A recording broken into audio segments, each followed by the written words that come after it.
Hello friends, नवोदियंस academy में आपका स्वागत है।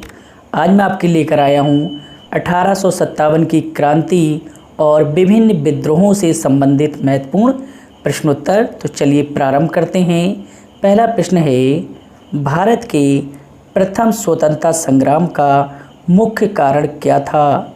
तो भारत के प्रथम स्वतंत्रता संग्राम का मुख्य कारण अंग्रेज़ों का भारतीयों के धर्म में हस्तक्षेप करना था। अगला प्रश्न है, कैनिन द्वारा विधवा विवाह के समर्थन में कब कानून बनाया गया? तो विधवा विवाह के समर्थन में 1856 में कानून बनाया गया। अगला प्रश्न है, ब्रिटिश सरकार ने ईसाई पादरियों को धर्म प्रचार हेतु भारत आने की कब अनुमति दी? तो कब दी थी? 1813 में। ये प्रश्न बार बार पूछा गया है कि ईसाई मिशनरी कब भारत आए? तो कब आए थे? 1813 में, क्योंकि ईसाई पादरी या ईसाई मिशनरी एक ही चीज़ हैं और ये प्रश्न बार बार पूछे गए हैं। तो अगला प्रश्न देखते हैं। अगला प्रश्न है, इतिहासकारों ने किस विद्रोह को सैनिक विद्रोह, धार्मिक युद्ध, हिंदू मुस्लिम संघर्ष एवं असुनियोजित राष्ट्रीय आंदोलन कहा है? तो किसे कहा है? 1857 के विद्रोह को। इतिहासकारों ने किस विद्रोह को सैनिक विद्रोह, धार्मिक युद्ध, हिंदू मुस्लिम संघर्ष एवं असुनियोजित राष्ट्रीय आंदोलन कहा है? तो किसे कहा है? 1857 के विद्रोह को। अगला प्रश्न है, भारत के प्रथम स्वतंत्रता संग्राम का तात्कालिक कारण क्या था? तो क्या था? चर्बी वाले कारतूस इस क्रांति का या प्रथम स्वतंत्रता संग्राम का मुख्य कारण था। अगला प्रश्न है, अंग्रेजी साम्राज्य के विरुद्ध राष्ट्रवादी लोगों के क्रोध का कारण क्या था? तो क्रोध का कारण क्या था? चर्बी वाले कारतूस। अगला प्रश्न है, कैनिन सरकार के किस अधिनियम से भारतीय सैनिकों में निराशा की लहर दौड़ गई थी? तो 1856 के अधिनियम के द्वारा भारतीय सैनिकों में निराशा की लहर दौड़ गई थी। अगला प्रश्न है, रॉयल इनफील्ड राइफल में प्रयुक्त कारतूसों को बनाने में क्या प्रयोग होता था? तो इन कारतूसों को बनाने में गाय और सूअर की चर्बी का प्रयोग होता था। अगला प्रश्न है, कारतूसों का प्रयोग करने से पहले क्या करना होता था? तो कारतूसों को प्रयोग करने से पहले उनका ऊपरी हिस्सा मुंह से काटना पड़ता था, जो कि हिंदू और मुस्लिम दोनों के धर्म के विरुद्ध था। अगला प्रश्न है, अंग्रेजी भारतीय सेना में चर्बी वाले कारतूसों से चलने वाली इनफील्ड राइफल को कब शामिल किया गया? तो दिसंबर 1856 को शामिल किया गया था। अगला प्रश्न है, मंगल पांडे कहाँ का सिपाही था? मंगल पांडे 34वीं बंगाल नेटिव इन्फेंट्री बैरकपुर का सिपाही था। अगला प्रश्न है, सर्वप्रथम 1857 के विद्रोह का प्रारंभ कहाँ से हुआ? तो कहाँ से हुआ था? बैरकपुर छावनी से। और बैरकपुर छावनी कहाँ है? बंगाल में है। अगला प्रश्न है, 1857 का विद्रोह किस तिथि को प्रारंभ हुआ? तो कब हुआ था? 29 मार्च 1857 को। मगर ये प्रारंभ हुआ मूल रूप से मेरठ से। अगला प्रश्न है, सैनिक मंगल पांडे ने किस पर आक्रमण कर हत्या कर दी थी? तो लेफ्टिनेंट बाग और लेफ्टिनेंट जनरल हीरोज की हत्या कर दी थी। अगला प्रश्न है, हत्या के परिणाम स्वरूप अंग्रेज़ों ने क्या कार्रवाई की थी? हत्या के परिणाम स्वरूप अंग्रेज़ों ने कार्रवाई करते हुए 34वीं नेटिव इन्फेंट्री को खंडित कर दिया था। अगला प्रश्न है, अंग्रेज सैन्य अधिकारियों की हत्या के जुर्म में किसे फांसी दे दी गई? तो किसे फांसी दे दी गई थी? मंगल पांडे को। और मंगल पांडे की फांसी ने इस आग को और भड़का दिया और शीघ्र ही ये क्रांति का रूप ले गया। अगला प्रश्न है, 1857 के विद्रोह ने कब भयंकर रूप धारण किया? तो 10 मई 1857 को इस विद्रोह ने भयंकर रूप धारण किया, जब मेरठ छावनी के सैनिकों ने अपने अधिकारियों पर गोली चला दी और अपने संगी साथियों को छुड़ाकर मेरठ के सैनिक दिल्ली पहुंच गए। अगला प्रश्न है, मेरठ में सैनिकों ने चर्बी वाले कारतूसों के प्रयोग से कब इनकार कर दिया था? तो 9 मई 1857 को मेरठ के सैनिकों ने कारतूसों के प्रयोग करने से इनकार कर दिया था। अगला प्रश्न है, मेरठ में सैनिकों द्वारा चर्बी वाले कारतूसों के प्रयोग से इनकार करने पर सैनिक न्यायालय ने उन्हें क्या सज़ा सुनाई? तो 10 वर्ष कठोर कारावास की सज़ा सुनाई थी। अगला प्रश्न है, मेरठ में बंदी साथियों को छुड़ाकर सैनिक कहाँ के लिए रवाना हो गए थे? तो कहाँ के लिए रवाना हो गए थे? दिल्ली के लिए। अगला प्रश्न है, 1857 में विद्रोहियों ने दिल्ली पर कब अधिकार कर लिया? तो 1857 में विद्रोहियों ने दिल्ली पर 12 मई 1857 को अधिकार कर लिया था और 10 मई को मेरठ में छावनी के अधिकारियों पर गोली चलाकर ये लोग मेरठ से दिल्ली के लिए रवाना हो गए थे। इसीलिए कहा जाता है कि 10 मई को 1857 की क्रांति प्रारंभ हुई थी। अगला प्रश्न है, 1857 के विद्रोह के दौरान बहादुर शाह ने साहब-ए-आलम बहादुर का खिताब किसको दिया था? तो किसे दिया था? वक्त खां को दिया था। अगला प्रश्न है, 1857 की क्रांति सर्वप्रथम कहाँ से प्रारंभ हुई थी? तो मेरठ से प्रारंभ हुई थी। अगला प्रश्न है, 1857 के स्वतंत्रता संग्राम से संबंधित पहली घटना क्या थी? तो 1857 के स्वतंत्रता संग्राम से संबंधित पहली घटना सैनिकों का दिल्ली के लाल किले पर पहुंचना था और यहाँ जाकर इन्होंने क्या है, दिल्ली पर अधिकार कर लिया। इस तरह के प्रश्नों में हम ऑप्शन को महत्व देते हैं। जिस तरह का ऑप्शन मिलेगा हम उसी तरह का आंसर बताएंगे। अगर देखा जाए तो पहली घटना मंगल पांडे द्वारा लेफ्टिनेंट बाग की हत्या भी हो सकता है, लेकिन ये सारे क्वेश्चन आपको ऑप्शन पर निर्भर होंगे। जो आपको ऑप्शन में पहले मिलता है आप उसे ही टिक करेंगे। अगला प्रश्न है, 1857 के स्वाधीनता संग्राम का प्रतीक क्या था? तो 1857 के स्वाधीनता संग्राम का प्रतीक कमल और रोटी था। अगला प्रश्न है, 1857 के संग्राम में झांसी, मेरठ, दिल्ली तथा कानपुर केंद्रों में से सबसे पहले अंग्रेज़ों ने पुनः किसे अपने अधिकार में लिया था? तो सबसे पहले किसे लिया था? दिल्ली को। दिल्ली से ही विद्रोह शुरुआत हुई। मेरठ के बाद केंद्रीय सत्ता का नेतृत्व किसके हाथों में आ गया था? बहादुर शाह जफर के। और दिल्ली से है ये कि विद्रोह प्रारंभ हुआ और सबसे पहले अंग्रेज़ों ने इसी पर अधिकार भी कर लिया।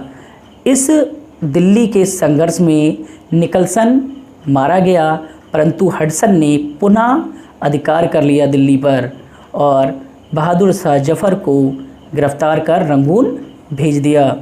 अगला प्रश्न है, 1857 के स्वाधीनता संघर्ष की वीरांगना लक्ष्मीबाई की जन्मस्थली कहाँ है? तो रानी लक्ष्मीबाई की जन्मस्थली वाराणसी है। अगला प्रश्न है, 1857 के विद्रोह में बरेली का नेता कौन था? तो बरेली का नेता कौन था? खान बहादुर खां। अगला प्रश्न है, रानी लक्ष्मीबाई की समाधि कहाँ स्थित है? रानी लक्ष्मीबाई की समाधि ग्वालियर में स्थित है। अगला प्रश्न है, रानी लक्ष्मीबाई को अंतिम युद्ध में किसका सामना करना पड़ा था?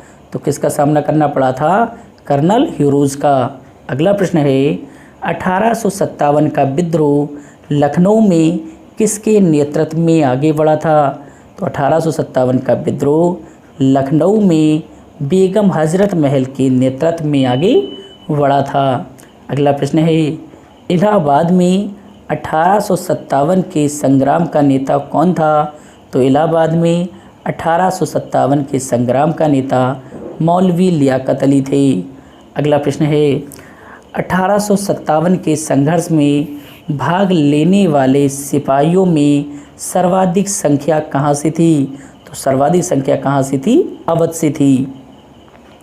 अगला प्रश्न है, नाना साहब का कमांडर इन चीफ कौन था? नाना साहब का कमांडर इन चीफ कौन था? तो नाना साहब के commander in chief Tatya Tope थे। कौन थे? तात्या टोपे। अगला प्रश्न है, अजीमुल्ला खां किसके सलाहकार थे? अजीमुल्ला खां नाना साहब के सलाहकार थे। अगला प्रश्न है, 1857 के विद्रोह के संदर्भ में नाना साहब, कुंवर सिंह, खान बहादुर खां तथा तात्या टोपे में से किसे उसके मित्र ने धोखा दिया था, जिसे अंग्रेज़ों द्वारा बंदी बनाकर मार दिया गया? तो किसी तात्या टोपे को उनके मित्रों ने धोखा दिया था।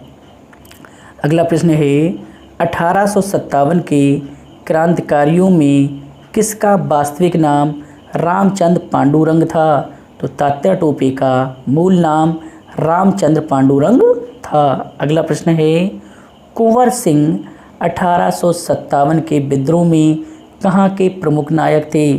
तो कहाँ के प्रमुख नायक थे? बिहार के प्रमुख नायक थे। मैं आपको बताता हूँ, 1857 की क्रांति में कुंवर सिंह सबसे वृद्ध व्यक्ति थे जिन्होंने नेतृत्व किया था और इन्होंने अंग्रेज़ों को कई बार परास्त किया और युद्ध भूमि में या अंग्रेज़ों से संघर्ष करते समय जब इनके हाथ में गोली लग गई तो इन्होंने अपनी बाहों को काटकर या कहा जाए हाथ को काटकर गंगा को प्रवाहित कर दिया था। तो कहा जाए कुंवर सिंह एक बहादुर योद्धा थे जो सबसे वृद्ध होने के बाद भी अंग्रेज़ों को कई बार शिकस्त दे चुके थे। अगला प्रश्न है, असम में 1857 की क्रांति का नेता कौन था? तो असम में 1857 की क्रांति का नेता दीवान मनीराम दत्त था। कौन था? दीवान मनीराम दत्त। अगला प्रश्न है, 1857 के विद्रोह का बिहार में 15 जुलाई 1857 से 20 जनवरी 1858 तक केंद्र कहाँ रहा? तो कहाँ रहा था? जगदीशपुर। कहाँ रहा था? जगदीशपुर। अगला प्रश्न है, जगदीशपुर के राजा कौन थे? जगदीशपुर के राजा कुंवर सिंह थे। जगदीशपुर के राजा कुंवर सिंह थे। अगला प्रश्न है, 1857 के विद्रोह में दिल्ली के नायक कौन थे? तो 1857 के विद्रोह में दिल्ली के नायक बहादुर शाह जफर और वक्त खां थे। अगला प्रश्न है, कानपुर में 1857 के विद्रोह के नायक कौन थे? तो कानपुर में 1857 के विद्रोह के नायक नाना साहब और तात्या टोपे थे। अगला प्रश्न है, 1857 के कानपुर विद्रोह की तिथि क्या थी? तो 5 जून 1857 थी। कानपुर में विद्रोह की शुरुआत 5 जून 1857 को हुई थी। अगला प्रश्न है, 1857 के लखनऊ विद्रोह की तिथि क्या थी? 4 जून 1857 थी। मतलब लखनऊ में एक दिन पूर्व ही विद्रोह प्रारंभ हो गया था। उसके एक दिन बाद कानपुर में विद्रोह प्रारंभ हुआ और यही वह कारण है कि जिस कारण 1857 की क्रांति सफल नहीं हुई, क्योंकि ये विद्रोह एक निश्चित तिथि को प्रारंभ नहीं हुआ और निर्धारित तिथि से पहले ही प्रारंभ हो गया। अगला प्रश्न है, झांसी तथा ग्वालियर में 1857 के विद्रोह का नेतृत्व किसने किया था? तो रानी लक्ष्मीबाई एवं तात्या टोपे ने किया था। जब नाना साहब नेपाल पलायन कर गए थे तो तात्या टोपे रानी लक्ष्मीबाई के साथ मिल गए थे। अगला प्रश्न है, 1857 के झांसी विद्रोह की तिथि क्या थी? झांसी विद्रोह की तिथि जून 1857 थी। अगला प्रश्न है, 1857 के इलाहाबाद व बनारस विद्रोह का नेतृत्व किसने किया था? तो 1857 के विद्रोह में इलाहाबाद व बनारस विद्रोह का नेतृत्व लियाकत अली ने किया था। अगला प्रश्न है, 1857 के बिहार विद्रोह की तिथि क्या थी? तो बिहार विद्रोह की तिथि अगस्त 1857 थी। अगला प्रश्न है, 1857 के फैज़ाबाद विद्रोह का नेतृत्व किसने किया? तो मौलवी अहमद उल्लाह ने किया था। फैज़ाबाद में विद्रोह का नेतृत्व अहमद उल्लाह ने किया था। अगला प्रश्न है 1857 के फतेहपुर विद्रोह का नेतृत्व किसने किया था? तो फतेहपुर विद्रोह का नेतृत्व अजीमुल्लाह ने किया था।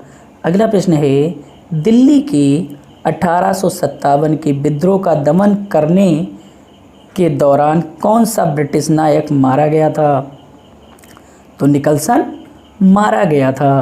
अगला प्रश्न है दिल्ली के 1857 के विद्रोह का दमन करने वाला ब्रिटिश नायक कौन था? तो कौन था? हडसन। हडसन ने ही बहादुर शाह जफर को गिरफ्तार किया था। कहाँ से? हुमायूं के मकबरे से गिरफ्तार कर रंगून भेज दिया था। अगला प्रश्न है 1857 का विद्रोह कब दबा दिया गया? 1857 का विद्रोह 21 सितंबर 1857 को दबा दिया गया। अगला प्रश्न है कानपुर तथा लखनऊ के 1857 के विद्रोह का दमन करने वाला ब्रिटिश नायक कौन था? ब्रिटिश नायक कौन था? कैंपबेल था। अगला प्रश्न है कानपुर का 1857 का विद्रोह कब दबा दिया गया? 6 दिसंबर 1857 को दबा दिया गया। अगला प्रश्न है लखनऊ का 1857 का विद्रोह कब दबा दिया गया? मार्च 1858 को। अगला प्रश्न है झांसी तथा ग्वालियर के 1857 के विद्रोह का दमन करने वाला ब्रिटिश नायक कौन था? तो ब्रिटिश नायक कौन था? ह्यूरोज था। इसी से लड़ते हुए रानी लक्ष्मीबाई शहीद हो गई थीं। अगला प्रश्न है इलाहाबाद तथा बनारस में 1857 के विद्रोह का दमन करने वाला ब्रिटिश नायक कौन था? तो कर्नल नील था। कौन था? कर्नल नील।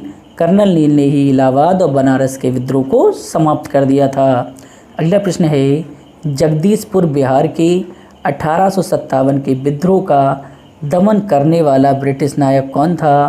तो कौन थे? तो William Taylor and Vincent Eyre थे। अगला प्रश्न है बरेली के 1857 के विद्रोह का दमन करने वाला ब्रिटिश नायक कौन था? तो विंसेंट आयर था। कौन था? Vincent Eyre. अगला प्रश्न है फैजाबाद तथा फतेहपुर के 1857 के विद्रोह का दमन करने वाला ब्रिटिश नायक कौन था? तो जनरल रेनर्ड था। कौन था? जनरल रेनर्ड। अगला प्रश्न है अंग्रेज पुनः दिल्ली पर अधिकार करने में कब सफल हुए? तो 20 सितंबर 1857 को दिल्ली पर पुनः अधिकार करने में सफल हुए। अगला प्रश्न है 1857 के विद्रोह में कानपुर के नेता नाना साहब को किसने सहयोग प्रदान किया था? तो अजीमुल्लाह खां ने सहयोग प्रदान किया था। तो कानपुर के नेता नाना साहब को सहयोग किसने प्रदान किया था? अजीमुल्लाह खां ने। अगला प्रश्न है नाना साहब के नेपाल पलायन कर जाने के पश्चात तात्या टोपे किसके साथ मिल गए थे? तो झांसी की रानी के साथ मिल गए थे। अगला प्रश्न है लखनऊ में 1857 का विद्रोह कब भड़क उठा? 30 मई 1857 को लखनऊ में विद्रोह भड़क उठा। अगला प्रश्न है सेनापति कैंपबेल ने किसकी सहायता से लखनऊ में प्रवेश किया? सेनापति कैंपबेल ने गोरखा रेजिमेंट की सहायता से लखनऊ में प्रवेश किया था। अगला प्रश्न है झांसी में 1857 का विद्रोह कब शुरू हुआ? झांसी में 1857 का विद्रोह कब शुरू हुआ था? 4 जून 1857 को। अगला प्रश्न है लक्ष्मीबाई को वीरगति कहाँ प्राप्त हुई?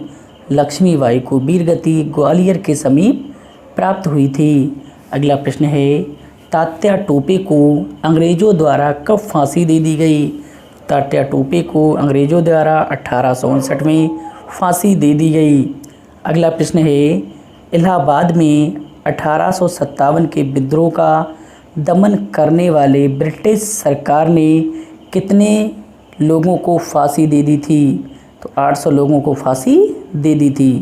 इलाहाबाद में 1857 के विद्रोह का दमन करने के बाद ब्रिटिश सरकार ने 800 लोगों को फांसी दे दी थी।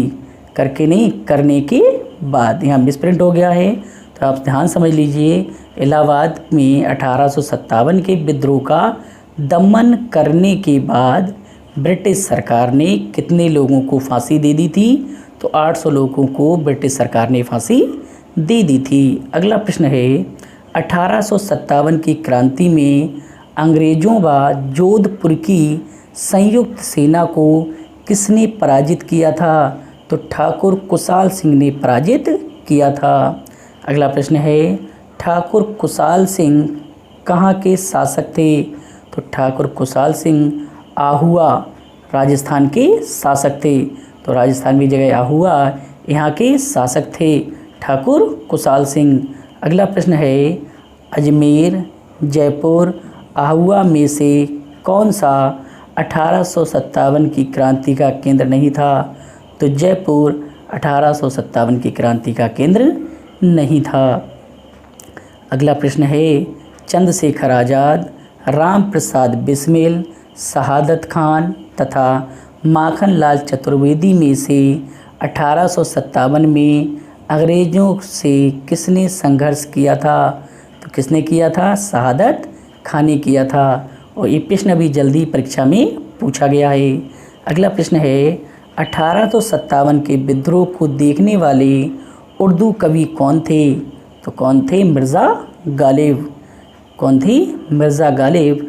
और मिर्ज़ा गालिब ने लिखा था, मेरी आंखों के सामने खून का समंदर था। क्या था? खून का समंदर। अगला प्रश्न है, सुप्रसिद्ध उर्दू शायर मिर्ज़ा गालिब का मूल निवास कहाँ था? सुप्रसिद्ध उर्दू शायर मिर्ज़ा गालिब का मूल निवास आगरा था। कहाँ था? आगरा। अगला प्रश्न है, 1857 के स्वतंत्रता संग्राम में अंग्रेज़ों की सर्वाधिक सहायता करने वाला राजवंश कौन सा था? तो कौन सा था? ग्वालियर का सिंधिया वंश अंग्रेज़ों की सहायता करने वाला प्रमुख वंश था। अगला प्रश्न है, 1857 के विद्रोह में भारत के किस वर्ग ने तटस्थता बनाए रखी थी? तो शिक्षित मध्यम वर्ग ने तटस्थता बनाए रखी थी। अगला प्रश्न है, खेतिहर, मजदूर, साहूकार, कृषक तथा जमींदार वर्गों में से किसने 1857 के विद्रोह में भाग नहीं लिया था? तो साहूकार तथा जमींदार वर्ग ने भाग नहीं लिया था। अगला प्रश्न है, झांसी, चित्तौड़, जगदीशपुर तथा लखनऊ में से वह क्षेत्र कौन सा है जो 1857 के विद्रोह से प्रभावित नहीं था? तो कौन सा नहीं था? चित्तौड़। तो झांसी, रानी लक्ष्मीबाई, जगदीशपुर, कुंवर सिंह और लखनऊ नाना साहब, ये तीनों क्या है? प्रमुख केंद्र हैं, लेकिन चित्तौड़ केंद्र नहीं है। अगला प्रश्न है, बिहार के दानापुर, पटना, आरा, मुजफ्फरपुर, मुंगेर में से 1857 के विद्रोह से अप्रभावित क्षेत्र कौन सा है? तो कौन सा है? मुंगेर। अगला प्रश्न है, 1857 के विद्रोह के समय भारत का गवर्नर जनरल कौन था? तो 1857 के विद्रोह के समय भारत का गवर्नर जनरल लॉर्ड कैनिंग था। कौन था? Lord Canning. अगला प्रश्न है, 1857 के विद्रोह के समय बैरकपुर में ब्रिटिश कमांडिंग ऑफिसर कौन था? जॉन बेनेट हेर्से था। कौन था? John Bennet Hearsey. अगला प्रश्न है, 1857 में इलाहाबाद को आपातकालीन मुख्यालय किसने बनाया था? तो लॉर्ड कैनिंग ने बनाया था। इलाहाबाद को आपातकालीन मुख्यालय लॉर्ड कैनिंग ने बनाया था। अगला प्रश्न है, 1857 के विद्रोह के समय ब्रिटिश प्रधानमंत्री कौन था? 1857 के विद्रोह के समय ब्रिटिश प्रधानमंत्री पाल्मस्टर्न था। कौन था? पाल्मस्टर्न। अगला प्रश्न है, 1857 का विद्रोह मुख्यतः किस कारण से असफल रहा? तो 1857 का विद्रोह योजना और केंद्रीय संगठन की कमी के कारण असफल रहा।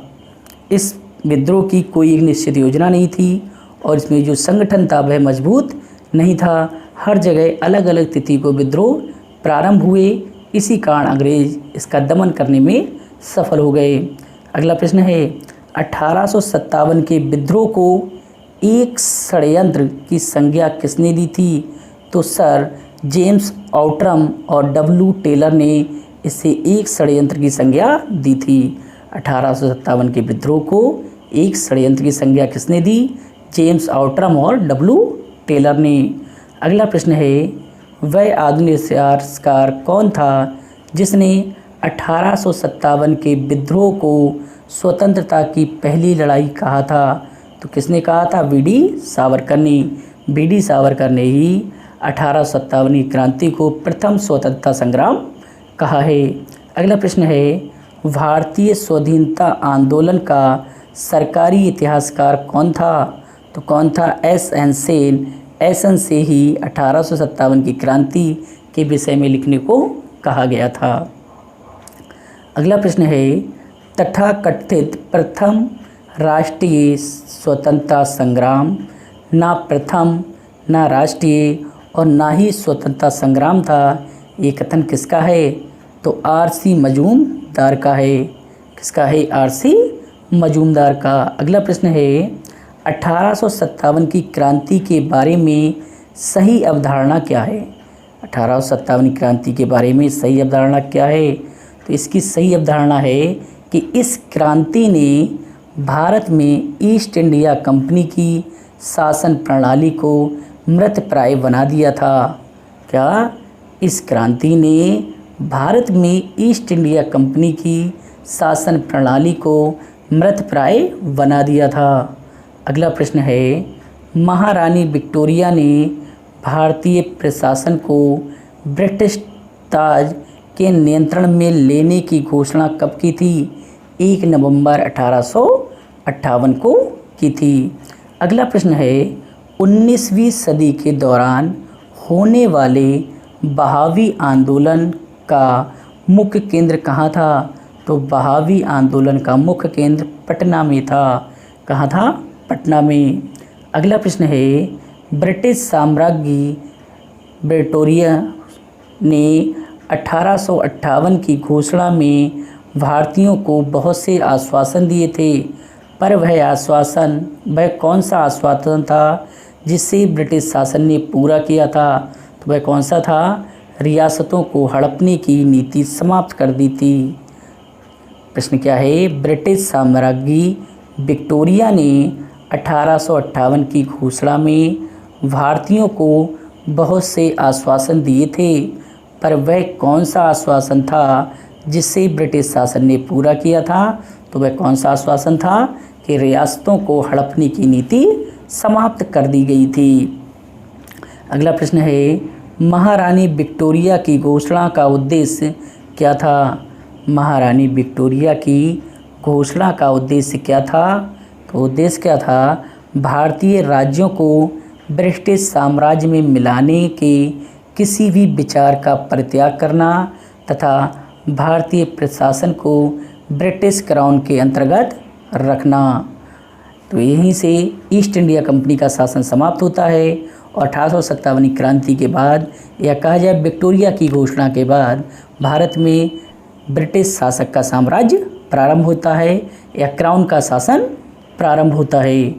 अगला प्रश्न है 1857 के विद्रोह के दमन के बाद पब्लिक सर्विस आयोग, पील आयोग, हंटर आयोग तथा साइमन कमीशन में से भारतीय फौज के नवगठन से संबंधित आयोग कौन सा है? तो कौन सा है? पील आयोग। 1857 के विद्रोह के दमन के बाद पब्लिक सर्विस आयोग, पील आयोग, हंटर आयोग तथा साइमन कमीशन में से भारतीय फौज के नव संगठन से संबंधित आयोग कौन सा है? पील आयोग है। अगला प्रश्न है 1857 के विद्रोह के ठीक बाद बंगाल में कौन सा विद्रोह हुआ था? तो कौन सा विद्रोह हुआ था? नील विद्रोह। 1857 के विद्रोह के बाद बंगाल में नील विद्रोह हुआ था। अगला प्रश्न है नील कृषकों की दुर्दशा पर लिखी गई पुस्तक नील दर्पण के लेखक कौन थे? तो दीनबंधु मित्र थे। कौन थी? दीनबंधु मित्र। तो दीनबंधु मित्र ने नील दर्पण की रचना की थी। अगला प्रश्न है वंदे मातरम गीत किसने लिखा है? तो वंदे मातरम गीत बंकिम चंद्र चटर्जी ने लिखा है। अगला प्रश्न है आनंद मठ उपन्यास की कथा वस्तु किस पर आधारित है? तो आनंद मठ उपन्यास की कथा वस्तु सन्यासी विद्रोह पर आधारित है। अगला प्रश्न है कूका आंदोलन को किसने संगठित किया था? कूका आंदोलन को गुरु राम सिंह ने संगठित किया था। अगला प्रश्न है पागलपंथी विद्रोह मुख्यतः किसका विद्रोह था? पागलपंथी विद्रोह मुख्यतः गारो जनजाति का विद्रोह था। अगला प्रश्न है पागलपंथ की स्थापना किसने की थी? पागलपंथ की स्थापना करम साहा ने की थी। पागलपंथ की स्थापना करम साहा ने की थी। अगला प्रश्न है फराजी विद्रोह का नेता कौन था? फराजी विद्रोह का नेता दादू मियाँ थे। कौन थे? दादू मियाँ। अगला प्रश्न है बेलू थम्पी ने अंग्रेज़ों के विरुद्ध आंदोलन का नेतृत्व किस जगह से किया था? तो कहाँ से किया था? केरल से। बेलू थम्पी ने अंग्रेज़ों के विरुद्ध आंदोलन का नेतृत्व केरल में किया था। अगला प्रश्न है महाराष्ट्र में रामोसी कृषक जत्था किसने स्थापित किया था? तो वासुदेव बलवंत फड़के ने किया था। रामोसी कृषक जत्था की स्थापना वासुदेव बलवंत फड़के ने की थी। अगला प्रश्न है रामोसी विद्रोह सही रूप में किस भौगोलिक इलाके में हुआ था? तो कहाँ हुआ था? पश्चिमी घाट के इलाके में हुआ था। अगला प्रश्न है गडकरी विद्रोह का केंद्र कहाँ था? गडकरी विद्रोह का केंद्र कोल्हापुर था। कहाँ था? कोल्हापुर। अगला प्रश्न है मानव बलि प्रथा का निषेध करने के कारण अंग्रेज़ों के खिलाफ विद्रोह करने वाली जनजाति का नाम क्या था? तो खोंद जनजाति था जिसने मानव बलि के विरुद्ध अंग्रेज़ों के खिलाफ विद्रोह प्रारंभ कर दिया था। अगला प्रश्न है कोल विद्रोह का नेतृत्व किसने किया था? कोल विद्रोह का नेतृत्व बुद्धू भगत ने किया था। किसने किया था? बुद्धू भगत ने। अगला प्रश्न है बघेरा विद्रोह किस स्थान पर हुआ था? बघेरा विद्रोह बड़ौदा में हुआ था। अगला प्रश्न है संताल विद्रोह का नेतृत्व किसने किया था? संताल विद्रोह का नेतृत्व सिद्धू कानू और भैरव चंद ने किया था। अगला प्रश्न है 1855 ईस्वी में संथालों ने किस अंग्रेज कमांडर को हराया था? तो मेजर वारू को हराया था। संथालों ने 1855 में मेजर वारू को हराया था। अगला प्रश्न है भील विद्रोह, कोल विद्रोह, रंपा विद्रोह तथा संताल विद्रोह में से वह कौन सी घटना है जो महाराष्ट्र में घटित हुई? तो भील विद्रोह महाराष्ट्र में घटित हुआ था। अगला प्रश्न है मेवाड़, बागड़ और आसपास के क्षेत्रों के भीलों में सामाजिक सुधार के लिए लोसड़िया आंदोलन का सूत्रपात किसने किया था? तो गोविंद गिरी ने किया था। मेवाड़, बागड़ और आसपास के क्षेत्र के भीलों में सामाजिक सुधार के लिए लोसड़िया आंदोलन का सूत्रपात गोविंद गिरी ने किया था। अगला प्रश्न है उलगुलन विद्रोह किससे जुड़ा था? उलगुलन विद्रोह बिरसा मुंडा से जुड़ा था। उलगुलन विद्रोह बिरसा मुंडा से जुड़ा था। अगला प्रश्न है और ये प्रश्न कई बार पूछा गया है कि किस आदिवासी नेता को जगत पिता या धरती आवा कहा जाता है? तो बिरसा मुंडा को धरती आवा या जगत पिता कहा जाता है। अगला प्रश्न है बिरसा मुंडा का कार्यक्षेत्र कहाँ था? बिरसा मुंडा का कार्यक्षेत्र रांची में था। कहाँ था? रांची में। अगला प्रश्न है जनजाति लोगों के संबंध में आदिवासी शब्द का प्रयोग किसने किया था? तो किसने किया था? ठक्कर बापा ने किया था। अगला प्रश्न है खैरवार आदिवासी आंदोलन कब हुआ था? तो खैरवार आसी आंदोलन 1874 ईस्वी में हुआ था। अगला प्रश्न है, संभलपुर के अनेक ब्रिटिश विरोधी विद्रोहों का नेता कौन था? तो कौन था? सुरेंद्र साई। अगला प्रश्न है, नील विद्रोह, संथाल विद्रोह, दक्कन के दंगे तथा सिपाही विद्रोह का सही कालक्रम क्या है? तो क्या है? सबसे पहले हुआ था संथाल विद्रोह, उसके बाद सिपाही विद्रोह, तदुपरांत नील विद्रोह और सबसे अंत में हुआ था दक्कन के दंगे। तो ये क्या है? इन विद्रोह और दंगों का कालक्रम है। अगला प्रश्न है, 1921 का मोपला विद्रोह कहाँ हुआ था? तो 1921 का मोपला विद्रोह केरल में हुआ था। अगला प्रश्न है, अंग्रेजों के विरुद्ध भीलों द्वारा क्रांति कहाँ प्रारंभ की गई थी? तो मध्य प्रदेश और महाराष्ट्र में प्रारंभ की गई थी। अगला प्रश्न है, बम्बई व मद्रास में किसने अंग्रेजों का साथ दिया था? तो बम्बई व मद्रास में अंग्रेजों का साथ सिख और गोरखों ने दिया था। अगला प्रश्न है, सिंध और राजस्थान के अतिरिक्त अंग्रेजों को किसकी सहायता मिली थी? तो सिंध और राजस्थान के अतिरिक्त अंग्रेजों को नेपाल की सहायता मिली थी। अगला प्रश्न है, किन सामंतवादी राजाओं ने विद्रोह के दमन में अंग्रेजों का साथ दिया था? तो पटियाला, जींद, ग्वालियर तथा हैदराबाद के राजाओं ने अंग्रेजों का साथ दिया था। अगला प्रश्न है, 1857 के विद्रोह से संबंधित पुस्तक सेपान म्यूनिटी 1857 के लेखक कौन हैं? तो एस.पी. चट्टोपाध्याय हैं। सेपान म्यूनिटी 1857 के लेखक एस.पी. चट्टोपाध्याय हैं।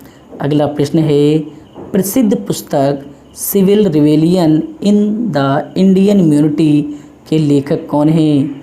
Civil rebellion in the Indian mutiny के लेखक एस.वी. चौधरी हैं। कौन है? एस.वी.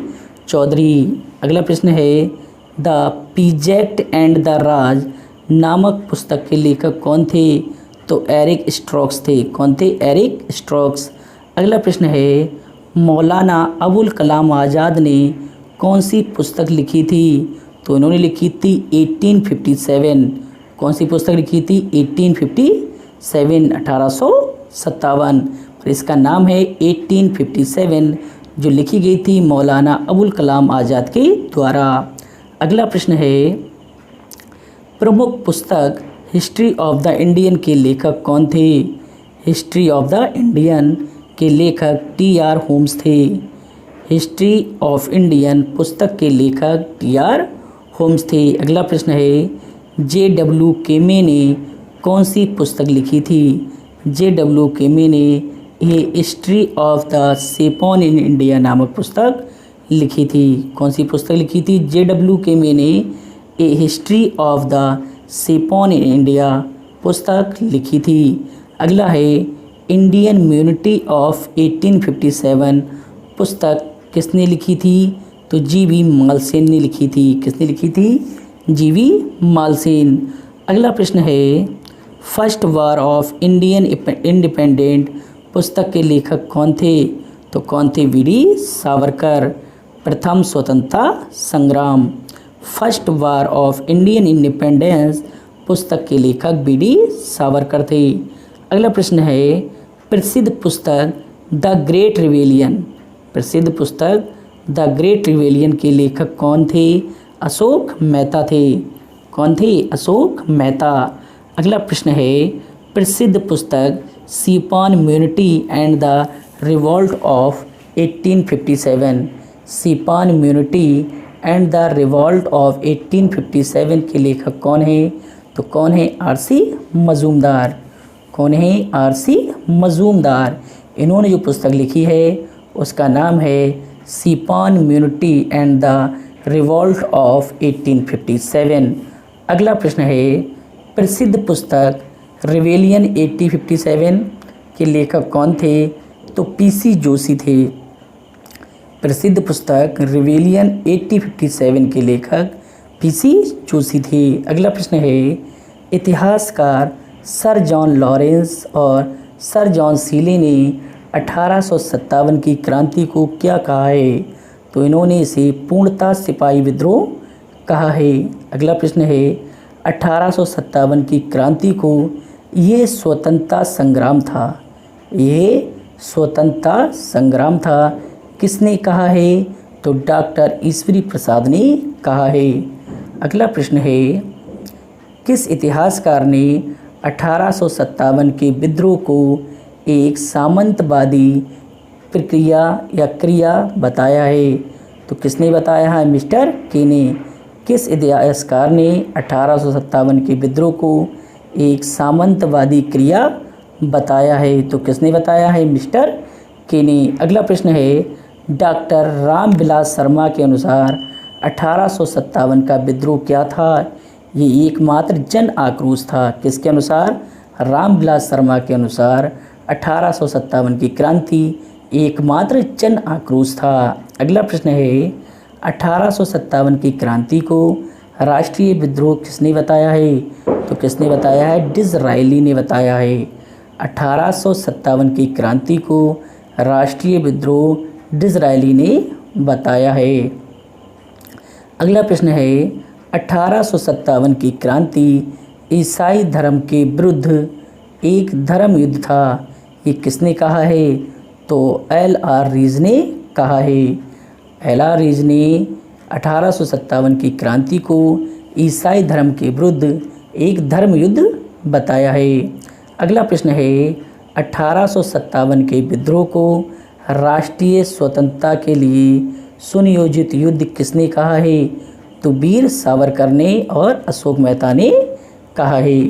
अगला प्रश्न है किसके अनुसार 1857 का विद्रोह केवल एक सैनिक विद्रोह था जिसका तत्कालिक कारण चर्बी युक्त कारतूस था? तो किसका था? पी. रॉबर्ट का था। किसका था? पी. रॉबर्ट। अगला प्रश्न है 1857 के विद्रोह से पूर्व नाना साहब का पक्ष ब्रिटिश संसद के समक्ष रखने हेतु कौन लंदन गए थे? तो अजीमुल्लाह गए थे।